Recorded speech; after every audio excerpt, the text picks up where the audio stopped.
The 2019-2020 bushfires were a never-seen-before event.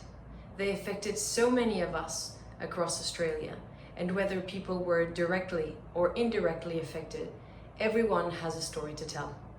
This is what this film is about. The community sharing their memories from before, during, and after the fires, so that everyone can learn from them. Of course, this video would have not been possible without the generosity and the support of those who shared with us. It is thanks to them that collective learning is possible.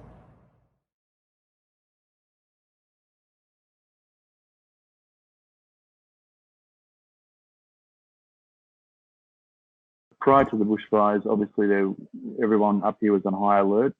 As a senior manager at Binna Burra, we were informed and understood that the fire season had become extreme and with the prospect of becoming almost catastrophic. The staff here who are in charge of fire safety were giving us sort of briefings and ideas of what needed to be done. And generally there was a sense that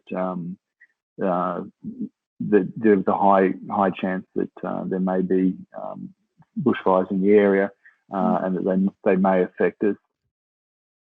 I just found myself telling a lot of new staff, a lot of guests, like, oh, you know, we see this quite a lot. You know, every year there'll be a car accident, and that started a little fire that causes, you know, an acre of bush to go up, but, you know, to come down, and you know, yeah, like sometimes unexplained, a bushfire will get out of control for a little bit, but it's okay. You know, there's a lot of bush out there, and you know, we got the water bombers and things like that, so it was okay. But you know, you start to realize, oh, I'm telling a lot of people that it's going to be okay, and you're like, there is a lot of concern in the air, a lot more than usual. And then when you see those nights where you can see the fire glowing, and you're like, yeah, it is definitely a bit bigger than usual. And you know, you start thinking it hasn't really rained in the last few months, and it's getting quite windy and it's quite dry. so yeah. I could smell the smoke, and I knew something was coming. But you know how your logical mind goes, no, it's only that far away. Yeah. So there was no logical reasoning, but I just knew that the fire was coming close, and just through the senses.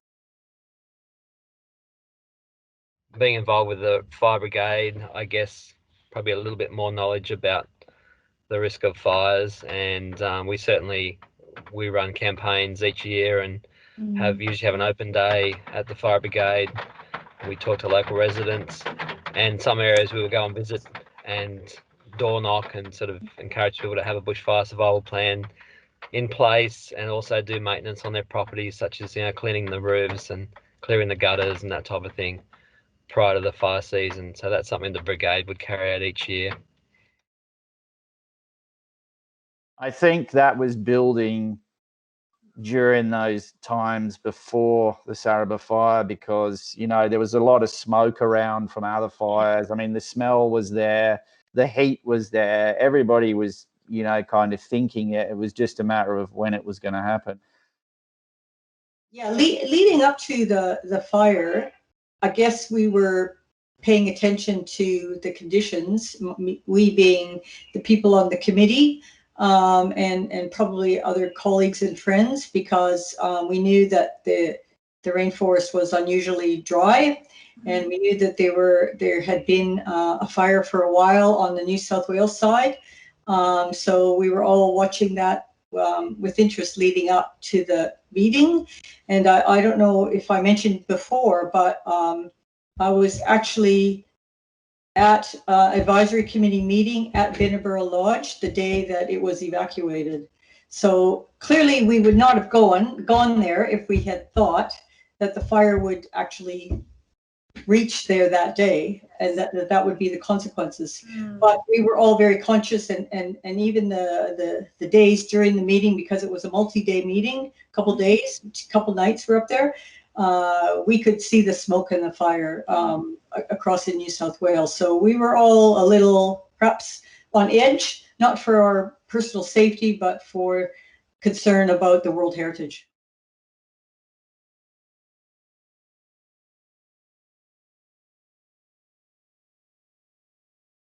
I was at work. There had been a fire burning in the region called Sera Vada, which is in the valley to the west of Beechmont. And the brigade had been out quite a lot down there dealing with this incident.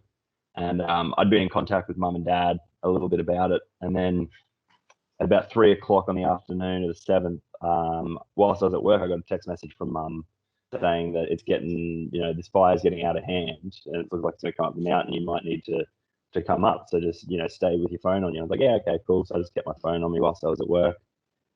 Went and told my manager and everything at the hotel, and they were like, oh, okay, cool. And then I started seeing the smoke come up quite heavily, and I started getting uncomfortable not being up there. And so I decided at about 3:30 that I was going to leave and head up. And took me about 45 minutes to get up there. I remember coming around up on Beechmont, there's a couple of big turns, and then you make it onto the top of the plateau. And I remember as I made it onto the top of the plateau, just being able to see this just apocalyptically huge cloud coming up from the valley. And I just I still get goosebumps thinking about that. Like, that was a very significant amount of smoke that I'd never seen before. I guess things happened very quickly in my recollections, and even having a finger on the pulse, it did happen very quickly. It was a pretty full-on time. Obviously, it was prolonged. That was probably one of the hardest things. We began in September, sort of in the beginning of September, and pretty much the fire season ran right through to the end of December. So even without the fire that impacted Beechmont, it continued for many weeks, like the initial impact where we lost houses, and then the next night we lost the lodge, Binna Burra Lodge. But then there was outbreaks and sort of flare-ups for many, many weeks after that. So it was a very long, drawn-out affair. And then the fires progressed through other parts of our area, Scenic Rim. So we were sort of sending crews out pretty much for weeks and weeks, right up until just before Christmas. And then we had a number of our members, including myself, were deployed to New South Wales. So we headed down there as well. Over the next few days, the fire progressed really quickly. And then it went almost behind to the Binna Burra. So it hadn't reached Binna Burra back by then. But I had friends who were living around Kuna, where the fires also took place. And I said to my friend, if things get really bad, you can come and stay with me because our place is very safe. Yes. And she said, yeah, I know. And when it got closer, I just reassured to my friend, you can always come over. And so that night, the fire, so this is now nearly getting very close, and the fires have come up the mountain, and they evacuated up there, Corner Drive, Timbara. And this family came to my house, and I prepared a beautiful meal for them because I felt that's what they need, a nice, nourishing, nurturing space for them to hold themselves and just be with it and still watch it from my place, because from my place, we can see Binna Burra. So I felt that they could watch it and still be a bit far away. Yeah.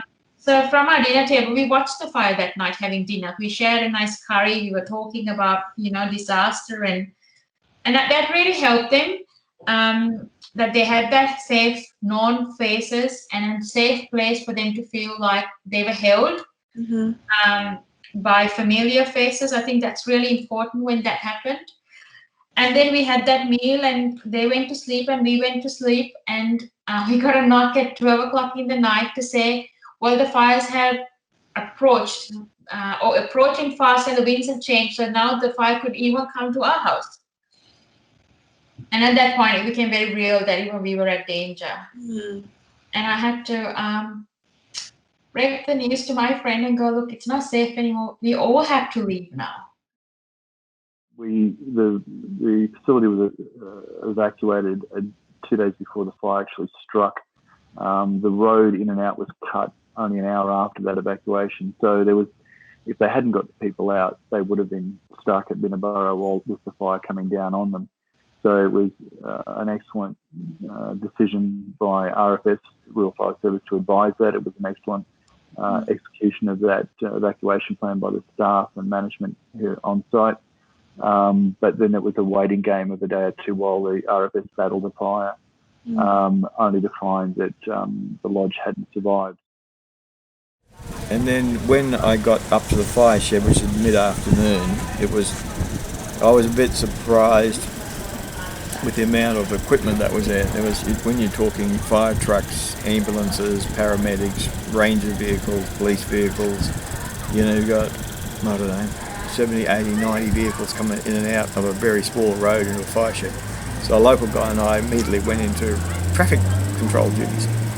And it was a bit cool. We had big jackets on and flashing lights, and we were there till 3 o'clock in the morning, just guiding traffic in and out. One memorable thing that did happen was there was a much older man. He was the oldest one who lived at Beachmont, who lost his house, and we thought we'd lost him because no one could find him that after the fire had gone through. And you see, he only had a home, a residential phone number, so that made it harder for some of those people. But anyway, we thought we'd lost him, and it was on the news, and then suddenly he came forward, and he's an older man who's travelled from across the world, and was very resourceful. And what he did, he thought, right, I'll just pack up, get ready to go. I'll go down to the sporting field because it's an open place. There's a toilet there. And I'll sleep in my car for the night, and I'll be quite safe, and I've got the bathroom right there if I need it. So that's exactly what he did. So he went down there, and so he knew he was safe. And then the next morning, he took himself down to his friends on the Gold Coast, who were then saying to him, oh my goodness, everyone's looking for you.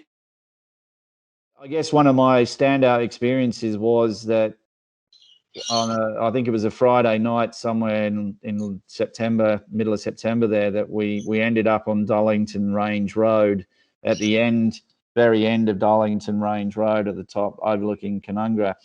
And the fire was raging, all around us. There was, burning embers. And for the first time in my entire firefighting life, I actually lost my nerve. I remember getting out of the truck and the wind was just howling around us, 65, 60, 70 kilometre an hour winds, howling around us. And I thought, what are you doing here? Like, why are you here? And, it just went. And then I said to myself, there's no time for that right now. We just need to get on with what the job is that we're doing. And you can think about that stuff later. And I had to really click over into another gear and just get on with what we were doing. But it felt really dangerous. And that's the first time I think I've ever, lost my nerve at a fire. I mean, it's just never happened to me before. I think for both of us, our experience was actually we were on a walking tour, during the first day of the fires on Friday. And we were out at Girraween National Park, which is also having its own fires. So we had this strange, disconnected experience finding out what was happening back here, as well as, my kids were both working here that day, so there was evacuations happening of Binna Burra and then our street, and then we lost contact, didn't we? Which was really strange. We were stuck at Girraween Lodge, which doesn't have internet anyway, and then the power went out, so we had nothing, no phone, no internet, nothing. And one lady luckily had a little transistor radio. She took along to listen to the football, so that was our only means of communication. And driving out late at night trying to find us. Yeah, and then we couldn't find anything out there. So. It was almost like we weren't meant to find out. Yeah. We were meant to find out over time. The impact was quite massive on a small community. To lose 11 houses and then the main employer as well, Binna Burra Lodge. So yeah, I'd say it was a pretty massive impact on the community. The saddest point I remember was on the Sunday morning when I arrived at the fire shed about 6 o'clock, and Steve Noakes was standing near the bottom of the drive at the fire shed and looking not very happy. He was, so I wandered over to him and he just looked at me and said, "It's gone." And of course he was referring to Binna Burra. So we had a hug and a cry, and that was the toughest moment, I think, once we realised that Binna Burra had been burnt down. That's when I suppose realised just the gravity of it all. You know, so that was a sad time. But again, you know, nobody was hurt. Nobody was killed. Nobody was hurt, and so you just say, well, that's a blessing. I think the first thing was just that smell, you know, that ongoing smell, and it was really emotional visiting, because obviously when they finally got to go and start cleaning up, it's just that, yeah, the smell, and just seeing, it took a long time for that to go away. Yes, and I don't know if I can politely say this, bloody hell, because it was an absolute shock. But we were so pleased that they had got all of the people in the lodge out so that the guests and the workers were safe. That was vital. Structures can be replaced. Human beings, oddly enough, can't. We were at Yeraween, and it was total shock and disbelief. I thought this can't be happening. And we were sitting on the ledge of the lodge steps, both bawling our eyes out.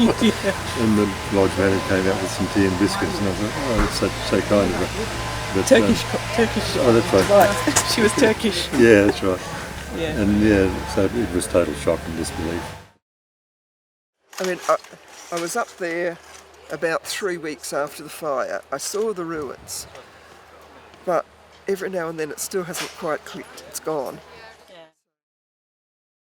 Well, there was one walk we did the day, maybe even the morning that we left. I think we did this really nice walk, and it was we, as in the committee, and I forget who took us on the walk. Maybe one of the rangers up there. But yeah, and he was talking about how they'd had a cyclone there a couple of years ago, and they'd only just rebuilt this fantastic walk. And I remember thinking the next day, bloody hell, that's all gone. I think we were quite resigned to the fact that we would lose our house. I don't think there's any question of that. And probably I think it was the Sunday or the Monday, I was sort of able to get reports from, you know, people who were up at the fire, fighting the fire, as to where the fire was going. So I was fairly confident after a couple of days that our house was okay. But I think it was the Sunday Monday that I went up there and actually went to the house and went, you know, saw it for myself. And I got someone to take a photograph of me standing in front of it. And I sent it to Wendy, and she said, the best photograph she'd ever seen. When we arrived home, we discovered, and this was the first time we knew, that the Rural Fire Brigade had bulldozed a track through our backyard and all of the backyards to make a fire break, but more importantly to allow their fire engines to come in if necessary to fight, you know, at close quarters. We came back in probably about 2 weeks later, and then in October or November, not that much later, we actually invited all the friends here, and we had a gathering here, and that was really nice because you just needed to see each other and talk about it and everything else. You know, you need to grieve together. Have you heard about the emergency banner story? No. A few days after the fire. It was actually Friday the 13th. Was it? I remember that. Greenpeace contacted us and wanted us to be part of one of their actions, so they brought us up here, and we went up to the lodge. We landed on a chopper right here. Just right here, yeah. And carried this banner up to the lawn where the lodge was, used to be, and rolled out this huge 30 metres from here to way over there, climate emergency. And the idea was that we were supposed to lay it out and they were going to helicopter view it and then go away before Scott Morrison was due to arrive. We didn't quite know that the Prime Minister was coming, but we knew he was coming, but it was supposed to be later now. Anyway, his plans were brought forward.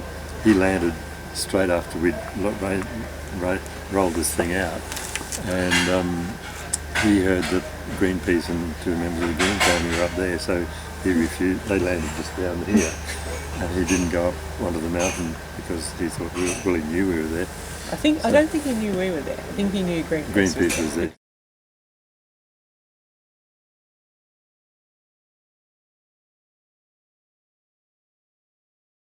We had our bushfire survival plan sort of sorted, and had our valuable documents in a folder ready to go, and photographs and computer hard drives and that type of thing. Any sort of special items that we wanted to take with us, we had all those sort of ready at the door, ready to go.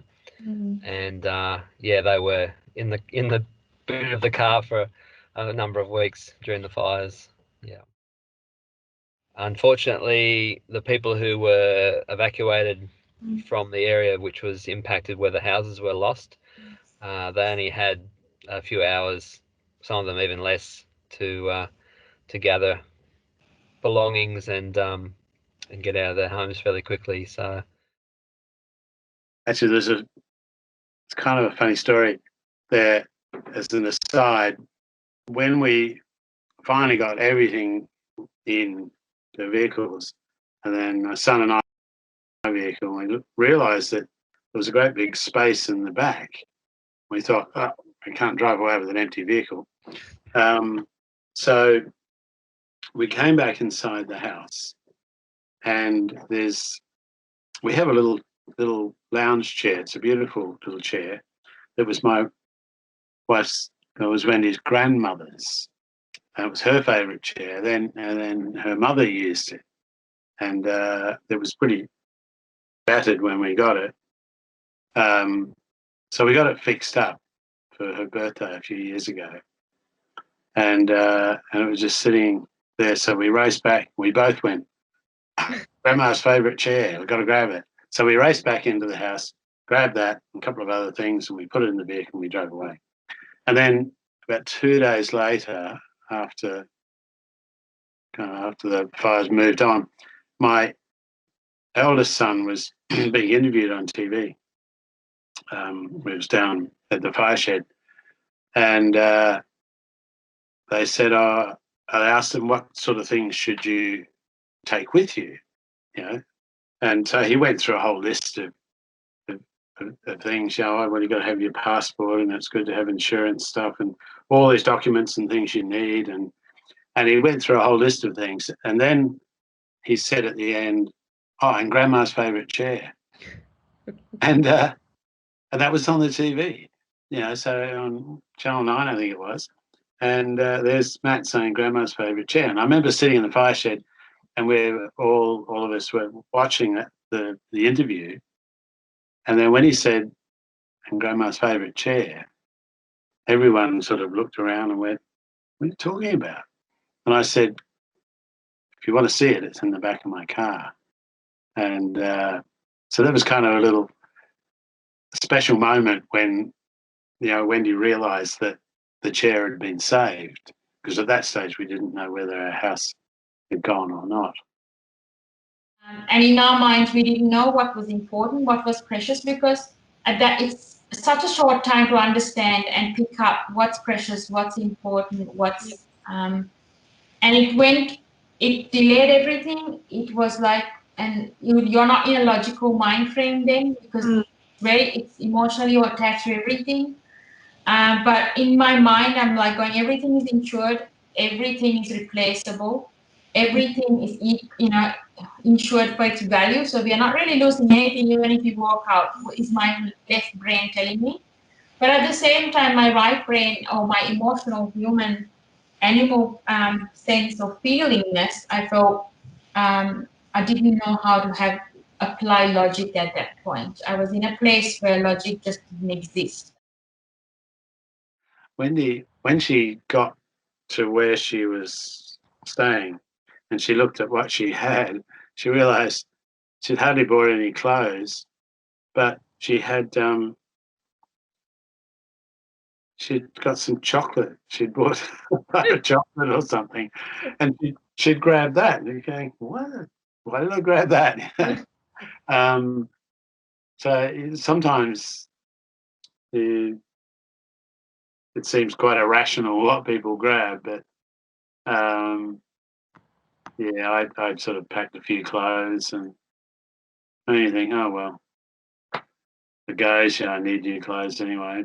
But yeah, some strange. I think just about everybody would have reported that it was something really stupid, what's silly that they packed. Because we were coming home each night, theoretically we were evacuated, but we weren't. She spent a lot more time repacking after the first pack, and found a lot of other stuff that she was trying to find. So what we learnt from that was that we've got to put a list of things together and a prep list, so we know what we do next time. But I don't really remember much else, but just, yeah, the photo albums we had packed in there. And I don't think I even really thought about anything else. And we're also very fortunate because we've got a camper van. So when we had to evacuate, we already had basic supplies in that. I think I felt very sad that it was I had no place to go. I had no place to go because I have no family in Australia. Yep. I have friends in Brisbane, and I don't have any friends here. I didn't have, because I was very new to the community. So I didn't have, the community was impacted. So I felt like it was not I couldn't go to another person who was impacted, or I didn't have a place to go. That was what made me feel like I was displaced. Yeah. When the fires had just started, I was advised of an older woman who lived on her own down in Canungra. And I popped around that morning to see her just to make sure she was all right and where was she going to go and all of those sorts of things. And she was so amazing. She said, "Don't worry, dear, I've got my bag all packed and I've got my medicine in there. I've got a pair of knickers." And I said, "Oh, goodness me, So it's just about those sort of things, isn't it? It's about being very prepared in the unlikely event that you would have to go, but at least at that time you've got the bag there, you can pick it up and go.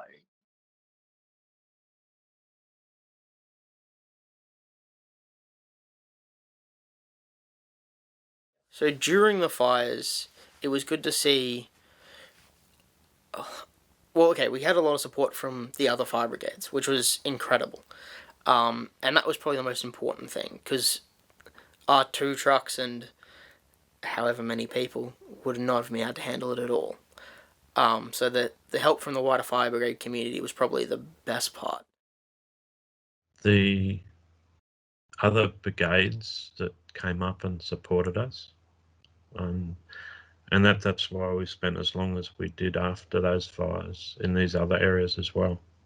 So the Rural Fire Service is a really good community in itself, and that would have to be the biggest support that we got, knowing that when we drove past that night, Mark and I drove past from our station into the main Binna Burra Road, and there was just lines and lines of yellow trucks, and we knew that they were all volunteers. That's good.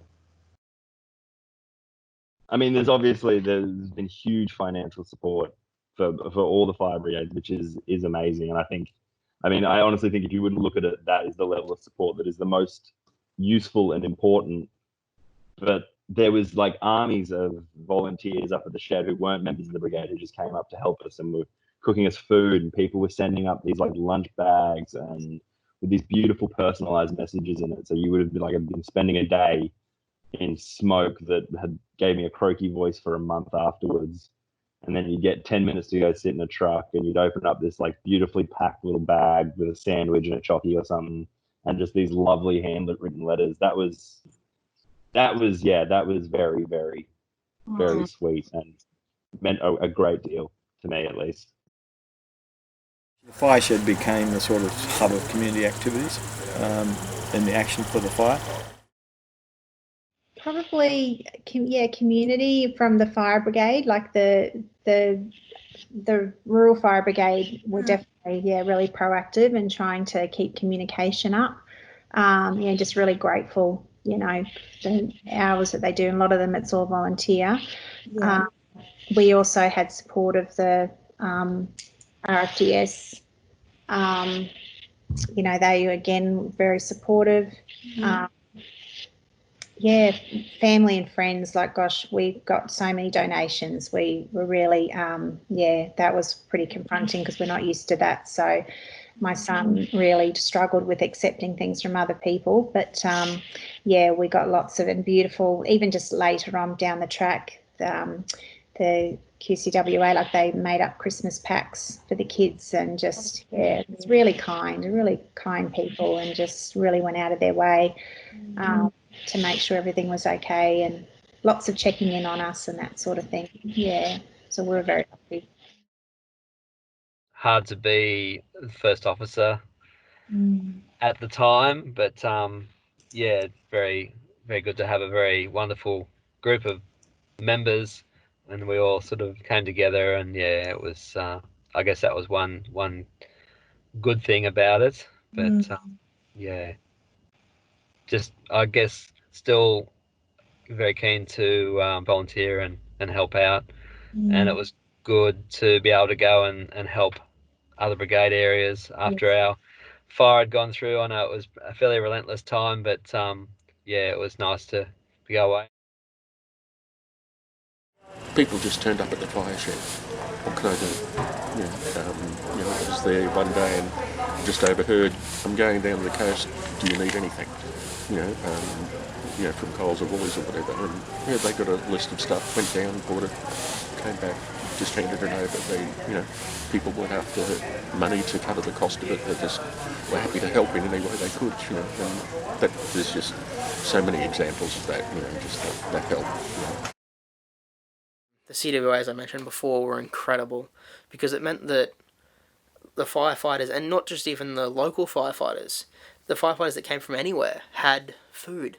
They can walk into the shed. They walked into the shed either before deployment or after, and had meals prepared. They were handed, I think it was like fried rice and curries and all sorts of things. Just, here, do you want food? Go get some. So that was probably the biggest thing at the actual time, because not having to worry about, because normally if we had a bigger fire, like the firefighting people, the extra people, the firefighter would try to do food, but not having to have to worry about anything like that, knowing it was just catered by some very capable women, was incredible, because you walk in there, grab something to eat, go back to what you were doing. So that was really good. Basically, we had all the urban brigades and the rural fire brigades skipping breakfast at Canunga so they could come up and have breakfast at Beachmont, because they got to know they get the bacon and egg rolls and stuff in the morning. Well, the food was beautiful because the food was all cooked by people that loved to cook food. People were making beautiful cakes and biscuits, and the food was beautiful. And that was really lovely and really important too, especially during that time when we had the kitchen open and we were feeding these men and women, because they were all in shock. So they'd come into the fire shed and their faces were like, it was terrible. It was terrible because they had been out in battle. And they'd come in and they'd just look shocked and exhausted and covered in smoke, and they'd need a little bit of time before they could even, something to drink. They had smoke in their mouths and smoke up their noses and, in their eyes, and so they'd need to have that little bit of time. But then you'd give them a hug, and because it was pre-pandemic, so you could actually hug people. So you give them a hug and then give them a cup of tea, a glass of water or a Coke or a cup of tea or whatever they felt they needed to rinse their throat. and then they'd start to just sort of come down, and then they'd, you know, there's this beautiful table with all this magnificent food. It must have been so weird for them coming from that and coming to this. And then they'd, you know, be able to have, and food's so important. Food's so important. Their response was fantastic. I mean, you can't praise them, the CWA, enough. Really, they were great. One of the firemen from outside the community, from somewhere else, said that it was the only fire he'd ever been to where he put on weight. Actually, one thing was excellent. They put each day. Today is Tuesday. One morning must have been the Tuesday, I was driving to the fire shed, and I don't know what day it is. That's terrible. I walked in and saw that sign, and it was, you know, just something so simple, but you know, because the days just blur, you know, and you're going flat out. Just something simple like that. It was, it's really nice. I guess just knowing that we could look up Sentinel and see where the fires are on internet, and although it alarmed us, the police called in and told us we might be evacuated. It also encouraged us, that's a butcher bird there now, encouraged us that, yeah, there's people watching out for us, there's people that will alert us to the danger while there is still time to escape. So that was good. Oh, and also we were getting emails from all over the world, from Costa Rica, Germany, England, Africa, Japan, either people that had been on our tours or people I knew through the ecological, or people that I'd just been friends with from school, and people from all over the world emailing us, asking us how we were amongst the fires. I mean, emotionally, that was very nice. Important support. I think, you know, for number one, definitely my family. You know, my wife particularly picking up the children and doing all those kind of things, and the kids just, you know, not seeing me, and then, you know, that's hard for them. And of course they're worried. I mean, as firefighters, we don't generally worry about, you know, anything happening to us, but the people you leave behind are consistently worried, you know, about if you drop out of contact. You know, of course they're worried about, you know, where are you? Are you safe? Are you okay? So. And it's the layers of community. What I saw unfold through one lens was this layers of community, which was first the locals gathered round. Then the next layer came, and we saw that in our brigades. And in fact, I was having to communicate to people, please don't come to bring food because you're blocking our roads for emergency response. And then you saw the next layer come from the other parts of Australia and then from overseas. And it's that those ever-increasing bands of solidarity were really powerful.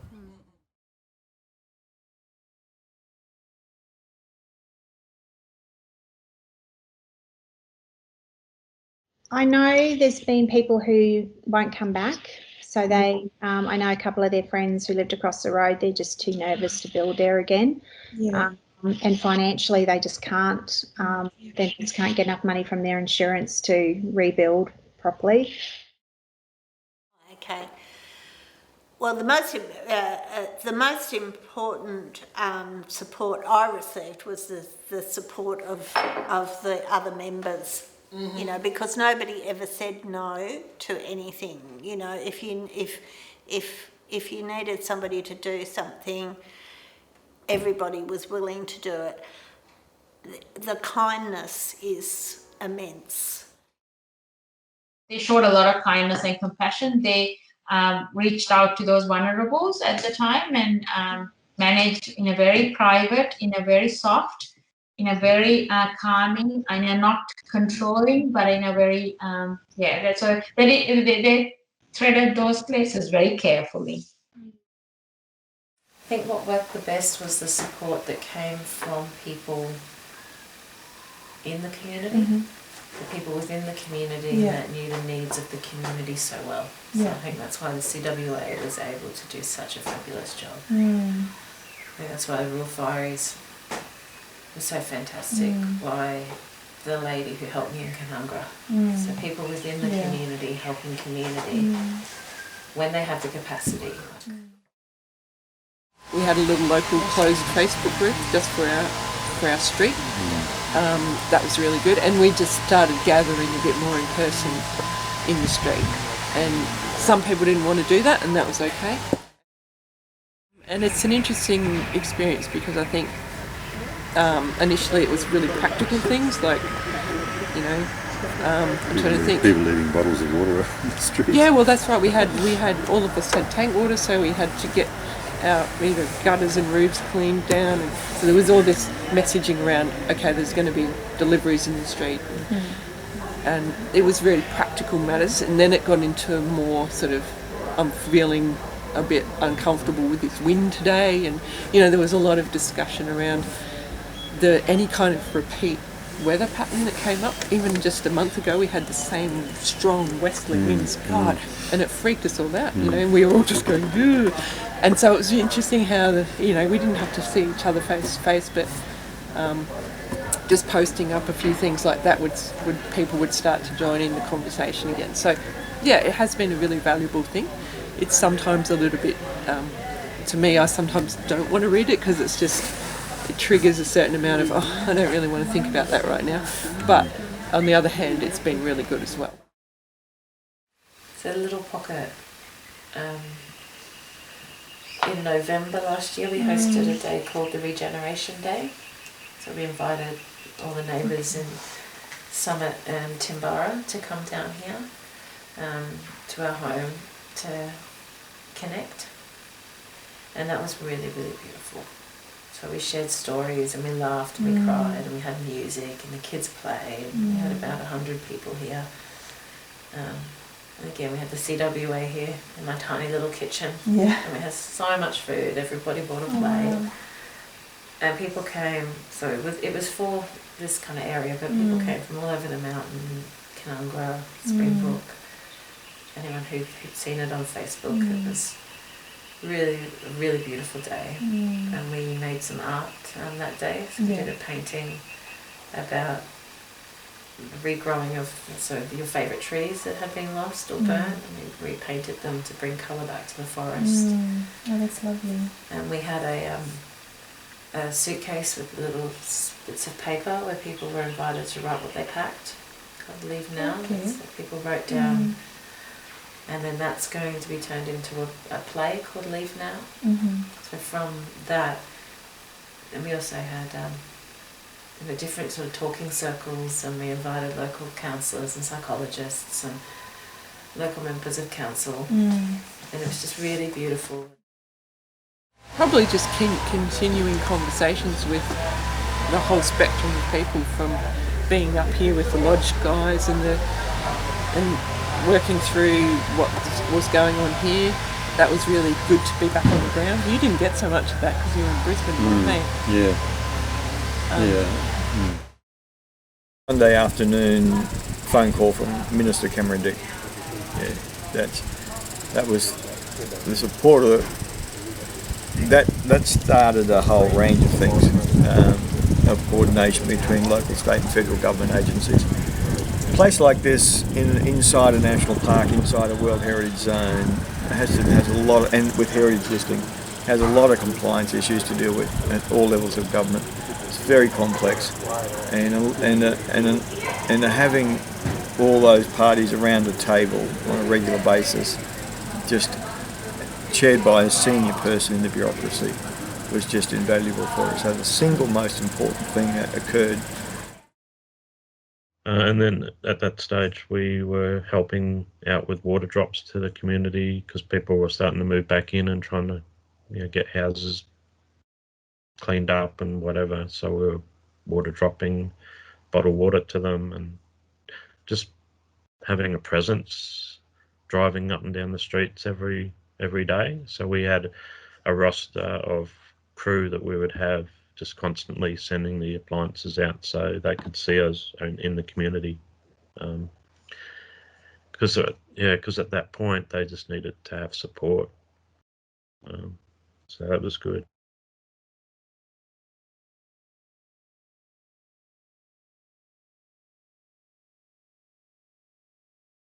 An example from the start, and I still have this fight, but from the start with Seraba fire, on the very first night we started evaluating where we might have evacuation centres, but we never activated an evacuation centre. We activated places of refuge. And it was a very conscious, it's a vehicle in the disaster response that most people never use. And I explained to my team, I want to avoid an evacuation centre at all costs. I believe by having a place of refuge and relying on the community taking care of people who are displaced, we will achieve a stronger community, because evacuation centres become places breeding fear, uncertainty and negativity.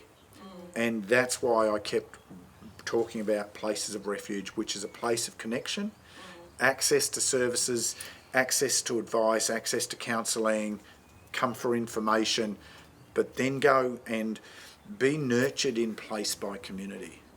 A really powerful message and really successful in the relationships that it's built and in the positive energy that it created to look to the future. We had lots of donations, cash donations to the brigade, and lots of food was brought up. People were just people turning up with pallets of water and food, and cooked food and cakes and biscuits and all sorts of food, and just offers of support.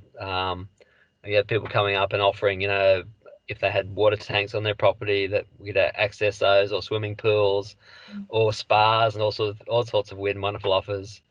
People offering to look after wildlife, or to move livestock for people. So there was lots of help offered by different community members, which was nice.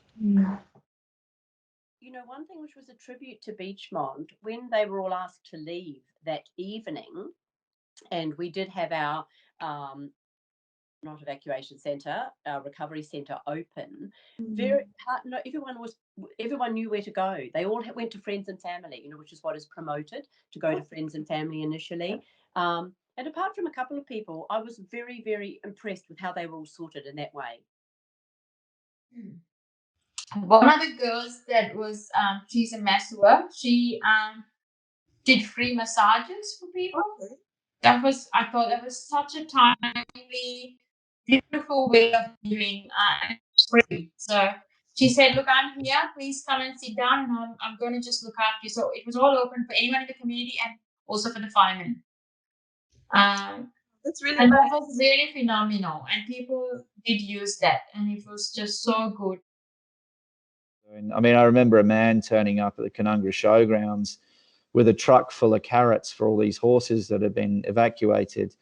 And he just dumped the carrots and left. And he didn't want any praise. He didn't want anything from anybody. He was just a man that cared about animals. And it's that kind of thing that gives you hope for the future for people, is the fact that there are people that will just do things because they feel that that's what they need to do. There's another lovely story at the refuge centre where I was just waiting outside. A lot of people came sort of in the days after the fire to say, what can we do? We want to help, and where can we help? You talk about community response. There were a team of people who voluntarily came forward, and they took charge of coordinating the removal of animals from the fire risks. We had something like 180 horses that we had in refuge. And that created its own dynamic of people who came providing free feed to keep horses alive and so forth. I remember getting into Timbara. I think I've told you this a few times. We had a little mini roadblock with like a police, van that's basically there to just keep an eye on things. And he waves me down. This is at night. I've come home and I'm mentally getting ready to see my kids after they've lost their jobs, and I was like, oh, it's going to be okay. And then this guy stops me and he goes, how are you going? After he checks who I am. He said, and how are you? See you. And the whole week's worth of grief just went on this poor unsuspecting policeman. I just literally gave him uncontrollable grief for about half an hour. He got me out of the car, gave me drinks of water, gave me a hug. And then he said, is anyone home tonight? And I was like, no, just my kids, and they've lost their jobs. It's just like, and then I said, but my friends, Angie's coming to visit with some gin and tonic. And he went, okay, that's good. Are you good? And I went home, and it was good because I'd managed to get rid of a fair bit of stress, obviously, that was sitting there, and so I was able to deal with the kids. And then Angie pulls into the street half an hour later, and he goes, are you Angie? Because Elisa's expecting you. Every time we're in line at the local cafe, getting coffee in between our little planning sessions of what we're going to do to hit the ground running once we're able to get back up there, there was just some father or something like that, or some relief school teacher that was in the same line as you that would just recognize your name badge or recognize your jacket logo or something like that, just gave you a hug, so yeah, everyone was feeling it, and like I said, because of all the homes lost in Tambara as well, there was just this ear of kind of like, the whole community needed to be there for each other, because there were some big things happening, some people's actual homes, not just our second home that you all would love to come back to, but people's actual everything they owned. So yeah, there was a lot of people going through the same thing, and I think that was the biggest support, aside from obviously all the counsellors and things like that came up as well to speak to staff and residents. But that was a big one. Just knowing that everyone was feeling the same kind of thing as you, and even we had a lot of new members join after the fires as well. You mean joined the fire brigade? Yeah. So have volunteered to join. So, which ends up being my job to then train all of them. So, and some of them have joined for emotional reasons as well. So they've seen their parents. They've come up here. They've left the mountain. They've come up here during the fires and seen some of the brigade members working day to day, trying to do work up here, and they've said, well, we're going to do it for you. So they've joined. We've had a lot more people join FOPs, and there was a couple of people who donated money to the Friends of Binna Burra account. Of course, we didn't have an office.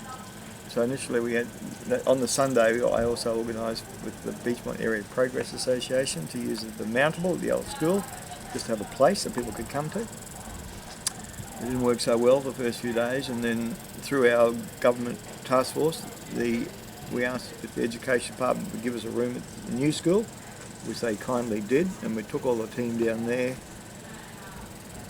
and put all the stuff in. And then the next day they were all complaining because the room was next to the kids' music room and it was music day. So that didn't work so well. And fortunately, about the same time, I got a phone call from a guy I'd never met before.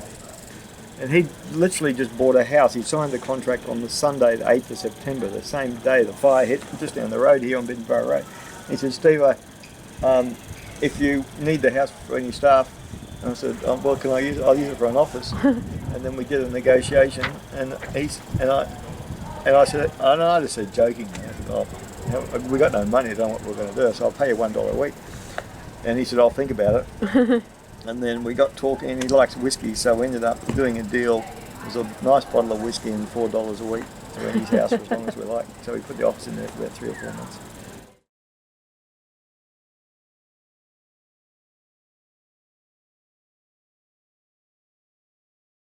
Realising today what Binna Burra is, it's a lot more than just a collection of buildings. It's a community, it's a feeling, it's a whole lot of stuff, memories, people have been coming up here for forever, and it's, I think, just talking to Tim this morning, and all sorts of people who've been coming here for years and years and years, it's very difficult for them because they've seen something that they love being totally destroyed.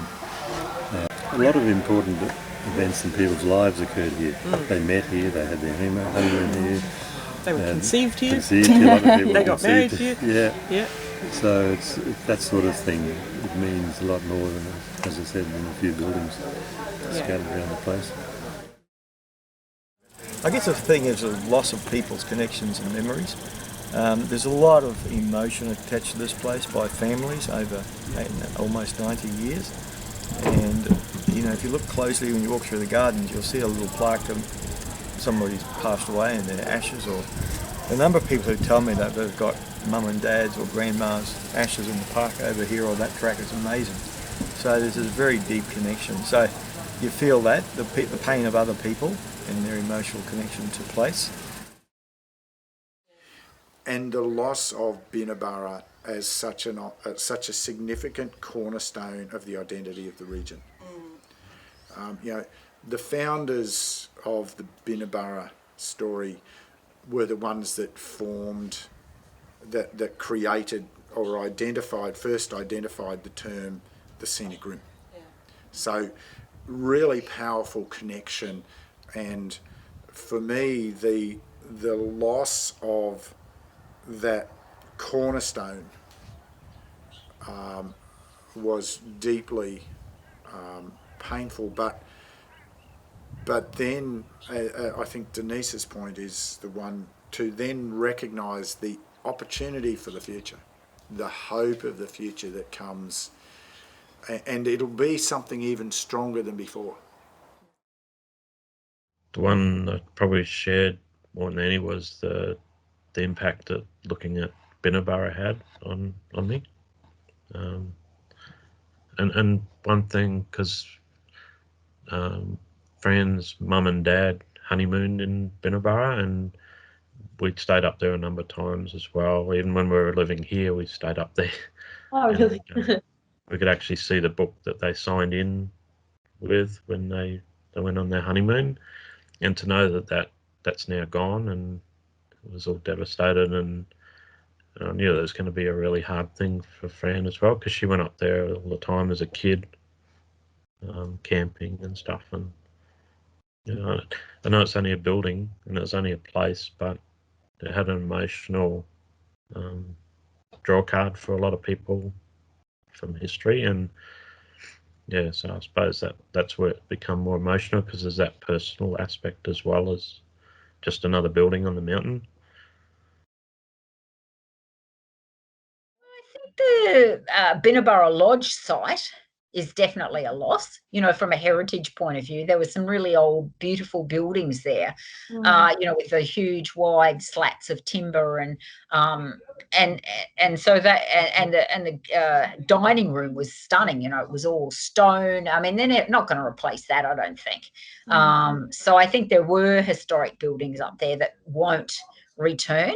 So from a heritage point of view, I think there's definitely been a loss. But luckily they kept Groom's Cottage, you know, they were able, so, you know, but there certainly have been buildings gone that can't be replaced.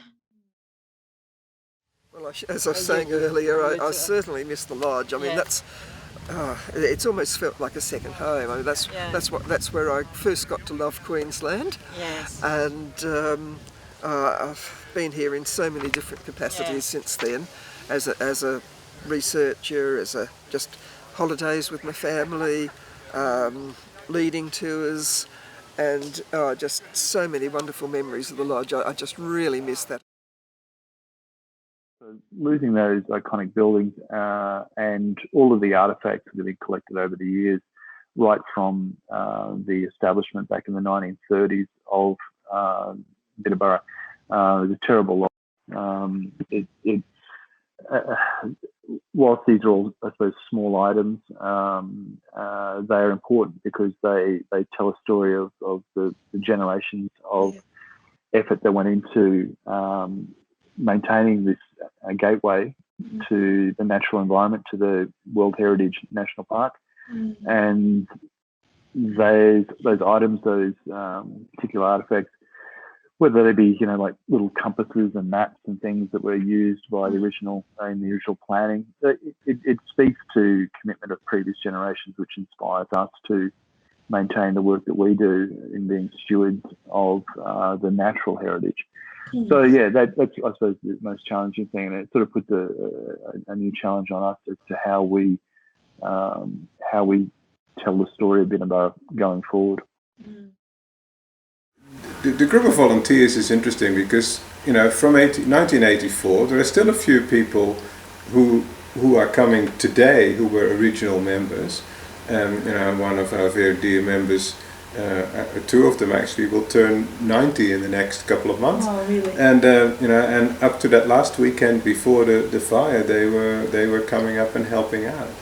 And it's because of its atmosphere and the way Binna Burra operated, for many of us it's sort of a bit of a big family. It sounds a bit like but it's what it is. And all these people have been involved. Quite a few of them are shareholders of the organisation as well, and others just love the bush and want to go on bushwalks, and do this volunteering as a little extra. And it's been such an enjoyable thing to do that with that group of people for so many years that that we obviously really, really miss that. We have a history of 35 years of doing this as a group together, and a lot of people have been part of that for 15 years and longer. And then if disaster strikes, it's important that you share your feelings and your memories and you get together and talk about how do we feel about contributing to this wonderful organisation in the future. I guess to me that's what's come out over the last year is those stories, and especially online. The online world has, Binna Burra's Facebook page alone just went, and all the memories, especially straight after the fire, how people were posting their individual stories. And I haven't had time to go back and read them all, but there was phenomenal support and sharings and coming grief. through. Absolutely, yeah. So I think it's interesting how there's social media and that global reach that it has now allowed such quick access and such quick comments and sharings to happen. Whereas in the old days, you would have got the phone call or the handwritten letter or something.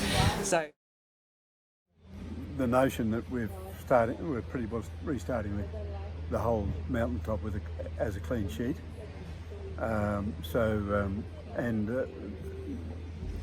And we could only do that because we somehow, by a miracle, had the right people here at the right time. So you've probably heard Steve talk about the skeleton staff. I think we had Steve and half a dozen people and kick-starting the whole thing again. And that was an absolute wonderful benefit.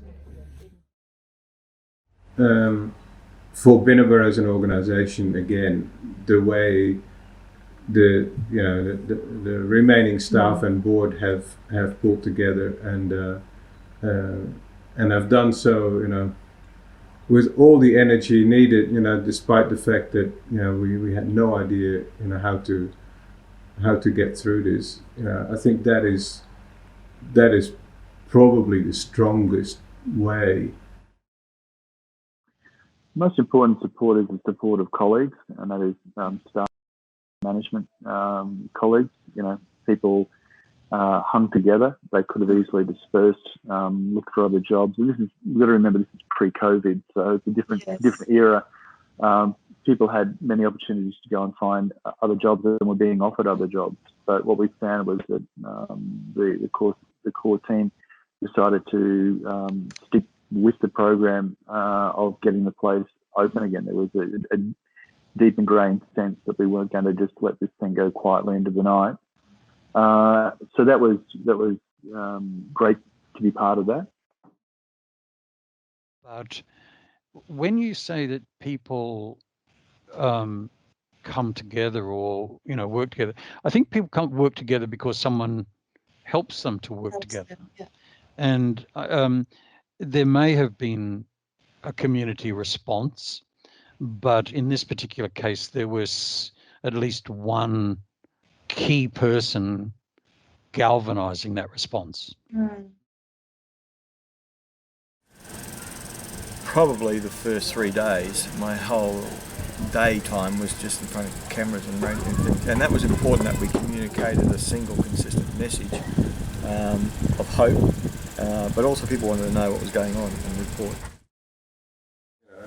A lot of organisations would not have been so lucky to have that incredible energy come together in such a positive way that people really believe that we can do this again. So like any place that burns down, there'll be pictures of it, there'll be stories about it. I'm sure they'll do a good job of telling that story, as they have up till now.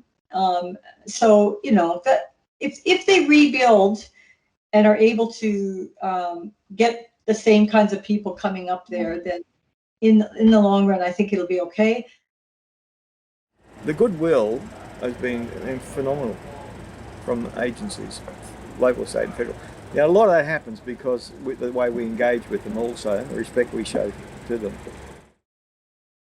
Well, it is extremely important that you have practical and visionary leadership. Somebody who can just work through this and systematically take the staff with them, take the organization, all the stakeholders, communicate effectively and be very practical, but at the same time have a vision of this is what it can lead to. However vague that was in the beginning, Steve has always emphasized we will rebuild. Yeah, we will not copy and paste, but we will rebuild whatever, something, and we want to have that spirit of Binna Burra in it. And his message has been strong, positive, and extremely consistent. Well, that's three very important elements.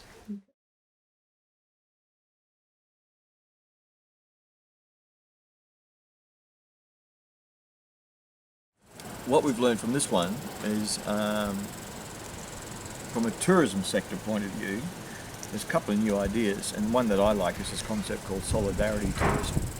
So when you're recovering, you tap into markets where there's a loyalty factor to the product, and we capitalised on that with the Binna Burra kitchen, even though it's stop-started with various COVID. But also here, people are coming back because they want to support Binna Burra, see what happened after the fire.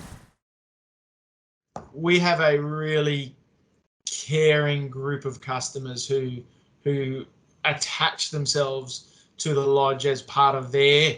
It's when they come, it's I'm staying in my house, or that's the little part of the grass I always camp on, and it's like, so it resonates with them. Binna Burra is the same. There's passionate people that go to Binna Burra year in, year out, and so we knew, and we were feeling it post bushfire, and we weren't being too outrageously, we're about to fold or blah blah blah, but we were just letting people know that it was tough times, and that's when we knew. And people's ability to dig in and do it was amazing, and it often nearly brought us to tears, the way that they would reach out and touch us. So obviously we're doing something right. We're touching them enough that they feel the way that they would like to contribute back. So it was it was a special moment in a otherwise very bleak time. These are outstanding examples of how our guests just reached in and went, yep. We put a call out at one stage for some guests to help us with a little bit of work around the property to prepare for the bushfire. And we got 6 people turn up, and they spent all day working like troopers. digging, scraping, blowing, just amazing people.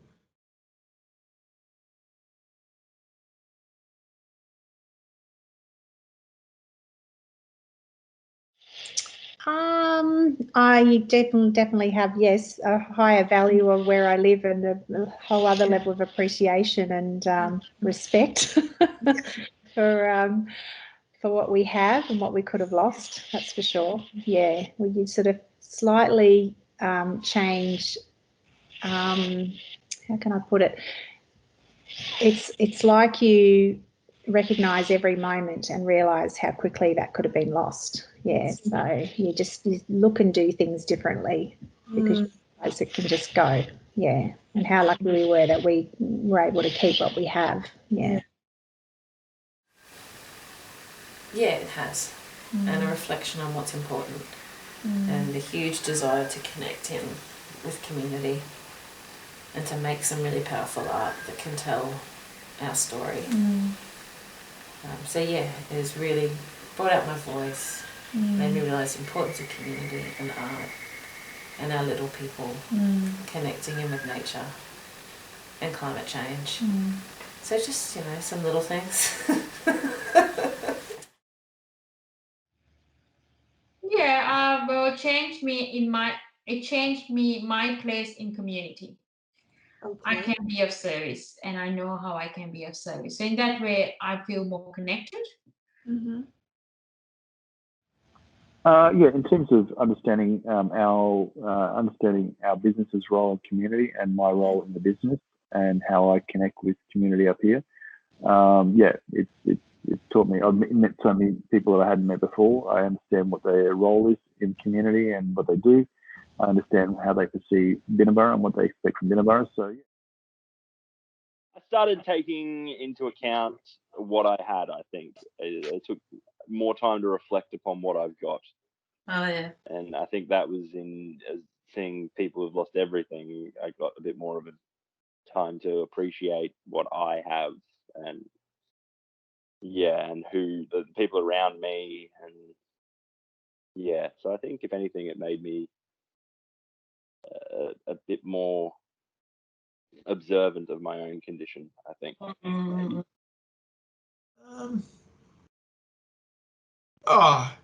Yeah, I mean, the fire absolutely changed me. I would say it has made me more resolute to fight for the action that needs to happen. It has made me aware of bad decision making. It has changed, you know, my understanding of fire behaviour, and you know, it's changed my appreciation for those people who fight fires regularly. And you know, really, we need to do better to protect them because, you know, as climate changes, they're going to be the people that are going to be put in front of firing lines, which they shouldn't be.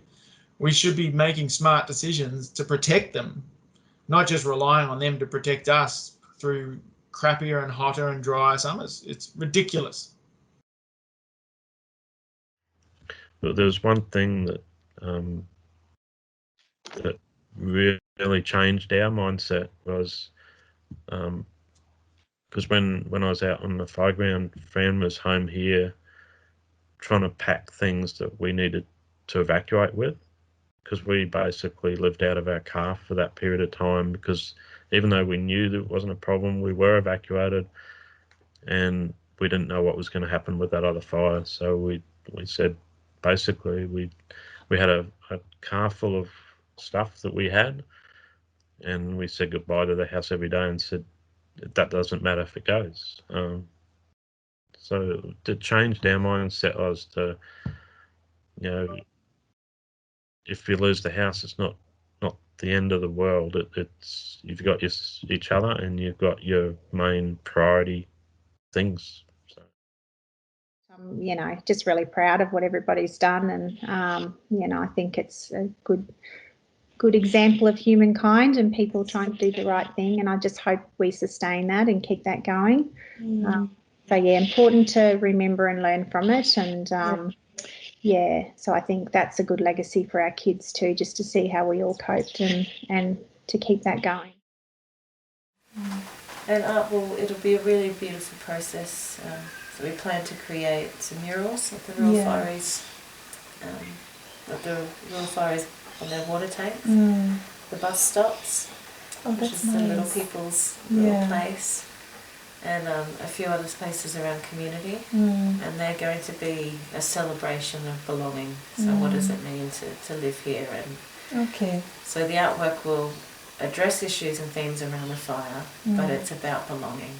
It's about connection, community, celebration of the wonderful work that so many people did. The Rural Fire is the CWA, and we're going to have an exhibition next September on the 2-year anniversary. So that'll be an open invitation to community to share their stories through art. And it's brought us together, you know. You meet people, you make connections that you didn't have before. The person down the street or the person who lives around the corner, you get to know them or they get to know you. So you get a lot more connectivity in community as a result of it.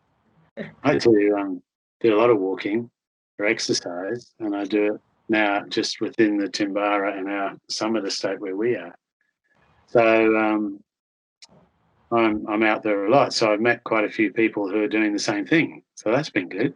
And I sort of got close. Some people I already knew, but I've got closer to them because I spend, I see them more often.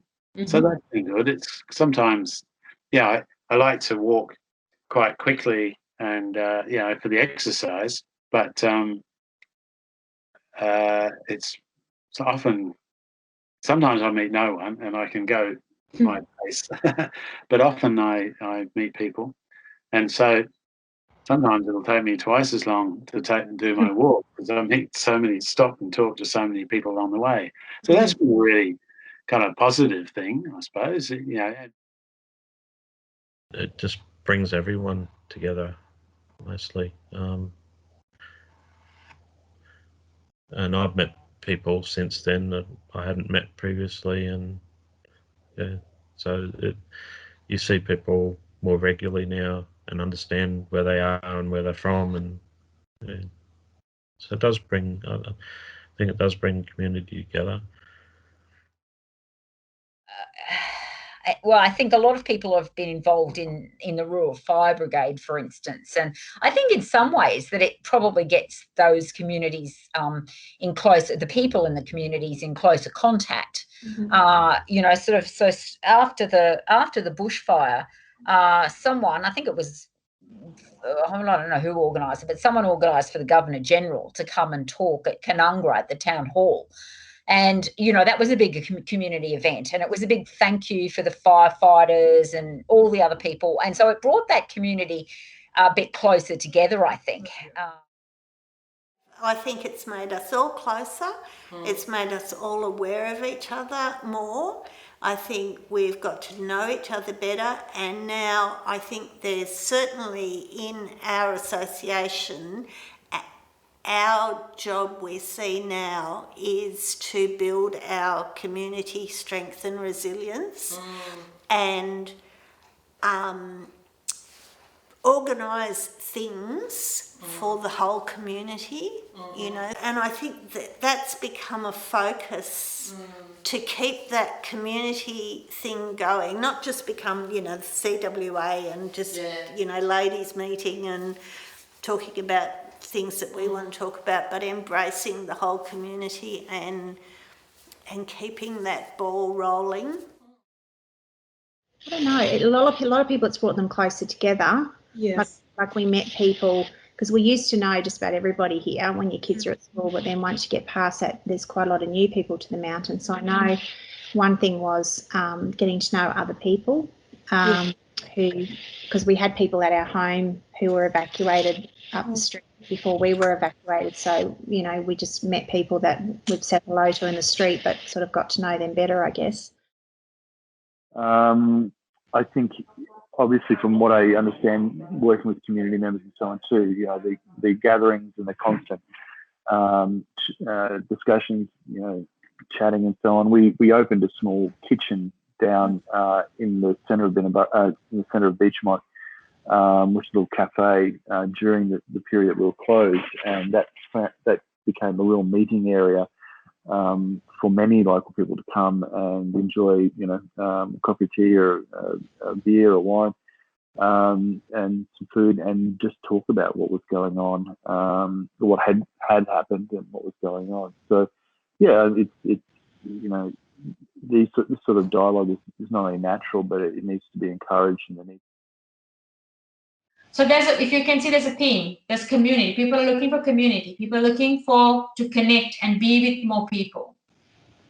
So that's what's come out of this for the community, that people feel it's no longer just me and my mountain and my beautiful own life. I want to share this together and be together. So it's a lot to do with community, doing things with other people. It has, certainly. Our community up there has been quite close, but not completely comprehensively. And since then, we've had, you know, get-togethers until the COVID restrictions, and you know, we drop in on each other more often than in the past, so it has helped to strengthen the community. Added to which is the road in our backyard, so neighbours take walks along it, and you wave and chat more often than otherwise, because that didn't happen before. I hadn't been involved in Beechmont that much for probably the last 10 years. Like, you know, mum and dad were still up there. I still knew lots of people up there, and I still, you know, I loved it. It's my home. It's where I grew up. But after I moved off the coast, you know, I was a little bit disconnected from it, and it's not to say that it's a good thing, but you know, the fire certainly reconnected me to my home in a way, which I can't imagine how else it would have happened. Which is you know, I guess it's a good thing that's come out of something tragic. Scenic Rim is such a big area, and a big area to deal with, and we're not a huge population by any means, and so I do think it has changed the community and made us more aware of each other, even though we live here, they live there, you know, and we meet in the middle, and from that point of view, I think it has. And I think it's a good thing.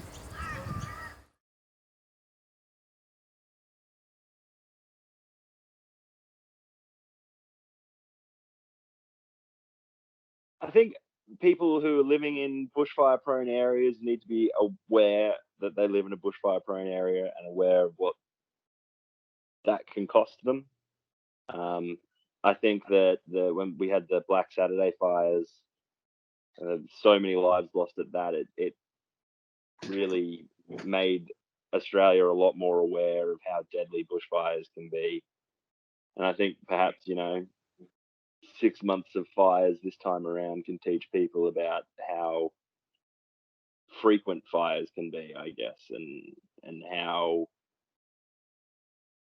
it's not so insular as you think. So I think that people being aware of the impact a bushfire can have on them where they live will help people prepare for fires and have bushfire prepared programs and all sorts of things like that. Well, along the lines of what we're now doing is have an escape plan with respect to things you take and the route you're going to take. And all that's left then is the timing, and that's up to the circumstance and what's happening. Yeah, obey the instructions. You know, if people are saying leave. You leave, yeah. Because I remember having thoughts, oh, if there's a fire, I'll stay there, and then I'll be safe. But it wasn't going to happen in this case. There's nothing you could do. Always to leave early. If your house is under threat, don't stay and defend it. Go, because you can always come back if nothing happens. And I think that's a lesson to be learned. Is that yeah, absolutely. Yeah. Listen to the authorities. Definitely.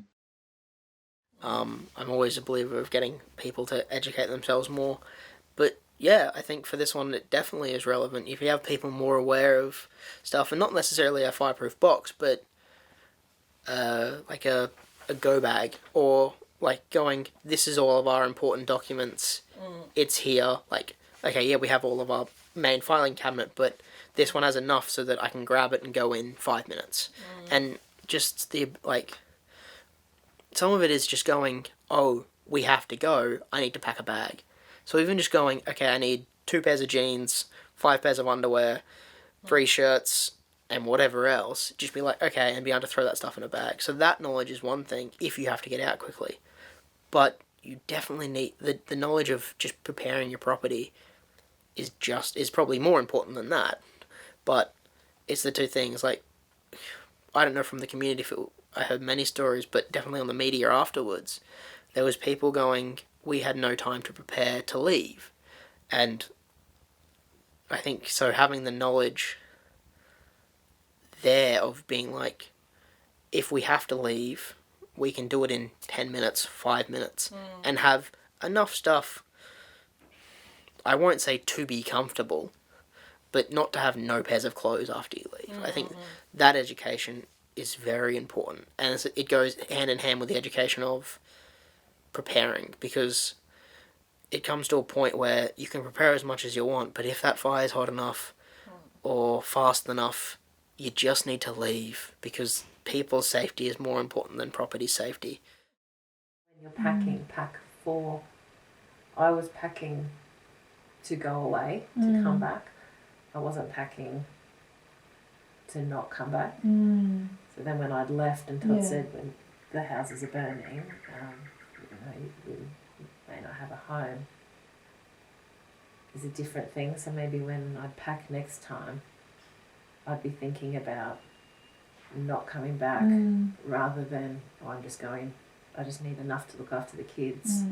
Because I was just thinking about going away for a night or two to get away from the smoke. I wasn't thinking I'm packing because we may not have a house. So I think that's a different kind of headspace. And maybe now with what's happened, people would be more in that kind of space of packing is, this is all I may have at the end of this week.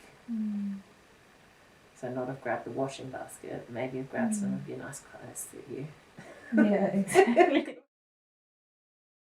Well, a good summary of everything that I've talked about basically is just, don't take things for granted.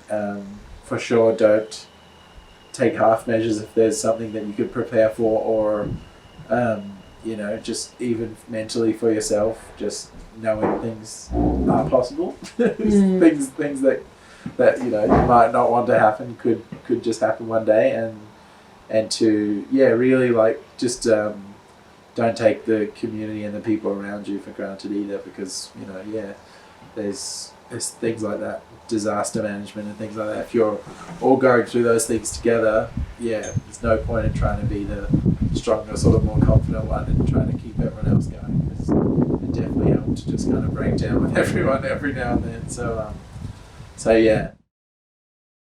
Yeah, probably other than trying to be more aware of the bigger picture around me rather than just maybe the little area where I live, because there's a lot of places like that, probably that you take for granted, and then they're gone, and they're no longer part of what you can do or visit or support. To understand that nothing lasts forever. Things change all the time, and that in these uncertain times, and certainly with COVID recently coming on the back of this black summer, I am constantly learning that adaptability is important, respect is important, and having some integrity in what you do is important, because you will always be, as we move through unchanging times, reliant on how others regard you. Well, just that we've got to plan for things that are much more severe than we've ever had before. We've got to realise that we are living in a changing world, and that we really have to prepare for the extremes, not just for the things we've always been used to over the decades. Yeah, well, tourism operators have to have disaster management in place. And again, I think there are ones in obvious locations that do, and then there are probably others that just think, oh, it'll never happen to us. So, but a disaster is a disaster, and everybody has to have a disaster management plan, because it can happen to anybody, and it's happening in places we never thought they would. So the biggest thing you can do is make your information really clear to help people know that they can come and visit you, and then just drive that message that they have to come and visit you, because you've got something amazing to show them, and you're never any more motivated than you will be after something like that. So that's the places you want to go, and yeah, that's for sure the case here. I think we need to stop. It's beyond sustainable tourism now. It's regenerative tourism. There's a difference. It's not about doing things on your own sustainably. Regenerative tourism meaning, for me, it means that we need to, like I said, be connected and interconnected, and also to be dependable and being dependent on. So I think tourism operators need to really work with community, other leaders, and bring them into their businesses. That's taught me a lot. That has taught me a lot, and I think that is what changes you, because then you sort of think, just be aware that everybody's not in the same place, everybody's not coming from the same place, everybody's not coping in the same way, and the only thing we can do is to begin to encourage all of society to change the way it generates its energy and consumes its materials. It's as simple as that. It's this is the hardest thing, is that there's no checklist you can put on the fridge to fight climate change. It has to be fundamental changes to the way we live and work and consume. Well, I suppose the most obvious one is that I've come to recognise, mainly through experience and through reading Victor's book, that we have to care for country. That's the bottom line. How we do it is up to the young people to work out, because the young people they've got the smarts and the connected. They can connect and spread the word and whatever. Part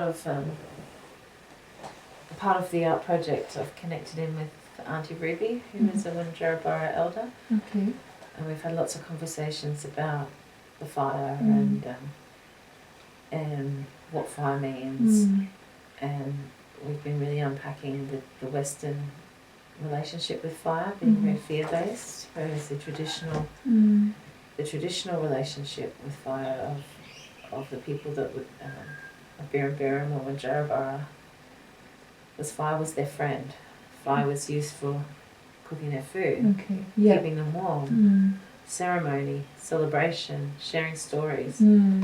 Fire is a really important, beautiful part of life, and that there's not fear, there's respect, but it's not feared. I had read a few things around, the Aboriginal way of using fire, and since then I've read two more books, and one is a big, sort of written by an historian about the Australian landscape and all the evidence how fire was used and stuff like that. Richard Grimmage, I think. But by and large, that analysis is something that I've given a lot more time and thought to, and I'm probably more positive about the potential link with the local Aboriginal people, because I realize more than before probably how much they really can contribute. That sort of clearing we should eventually, as a country, go into that. Okay. That'll take us back a couple hundred years to when we started mucking it up. They had it right for 60,000 years. They had it right. They knew, they knew how to. The bush to them was their supermarket, so they couldn't afford to have a dirty floor in the supermarket. So they burnt the grass. The animals could get through. The creatures could, if when they burnt the grass, it was such a slow fire that the koalas would wander up to the top of the trees and just snooze there while this white smoke is coming up, not black.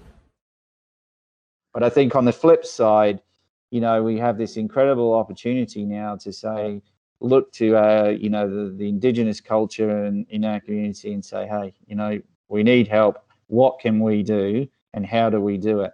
And then we educate people.